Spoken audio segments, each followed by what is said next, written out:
I'm going to talk you through how to do an interdepartmental transfer using R2. Before I begin, I'd like to talk about the protocol and how it's normally set up. In Southern California, traditionally, the property that is receiving the gear would be the ones entering the order. I'm going to explain how to do that in this situation. The first thing you'll want to do when entering a transfer is to establish your home site. Click on the Account tab, and then under Site, you'll want to set it to the property you are transferring from. So in this case, the Renaissance. Then under the company line, you would type the property number you are transferring to. Everything starts with AAVC, followed by that property number. In this case, 193. Doing so will find all active transfers currently happening from that property to your property. A quick way to enter a new transfer would be to highlight one of the active transfers and then use the duplicate order up at the top. For this purpose, I'm going to start from scratch. So you would click on New Reservation, enter transfer to, and then the property number, in this case 193. You can also set your in dates and out dates.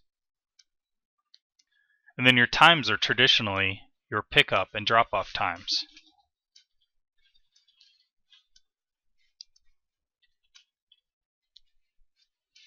Once this is entered, hit OK. There are a few important tabs that must be taken into consideration before you can worry about entering the gear that you need to transfer. The first one is the Payment tab. Inside the Payment tab, you'll find Purchase Order Number. This is not an actual number that you need to enter, but more of a description for finance to process the billing. This must be entered in order to do any transfer. Traditionally, it's entered simply as the description, transferred to 193. Under Default, an important setting you'll need to set is the Profit Center. This is not your property that you're receiving the gear, but this is the property that you'll be setting that is transferring the gear to you. In this case, it's 197. And then last is the Subtotal tab. One thing that's been found out is if you are transferring and charging for pricing, you are also charging a service charge. This is simply not needed. So zero that out. Back to the Information tab, we can start entering gear. So you're looking for a LCD projector. You can click in stock because you're not going to be able to transfer anything that's not in stock. We'll take 2 Ikes from there, hit OK. This will enter the order. It'll give a default price.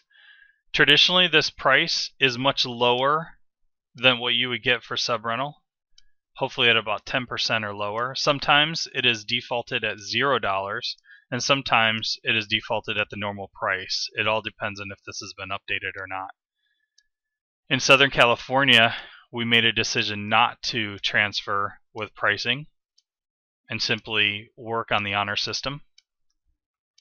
So for our case, we would do $0.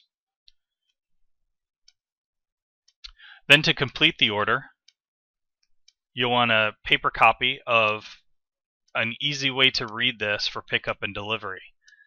This would be under File, Print, and Equipment Delivery Receipt. Hit print. You can hide the amounts and uncheck serial number, which isn't necessary. Hit OK.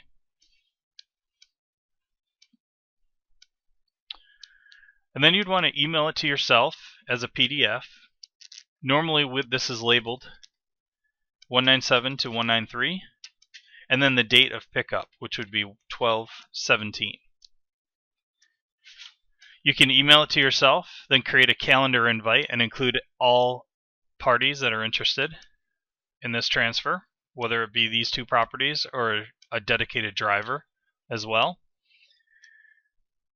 For this tutorial, I'm going to just show what it looks like.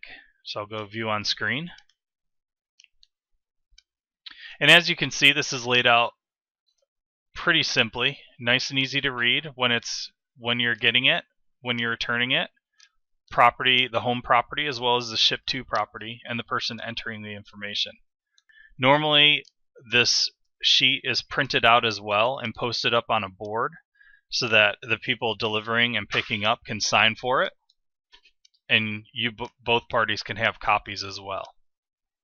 This concludes the transfer tutorial. If you have any questions, please contact me.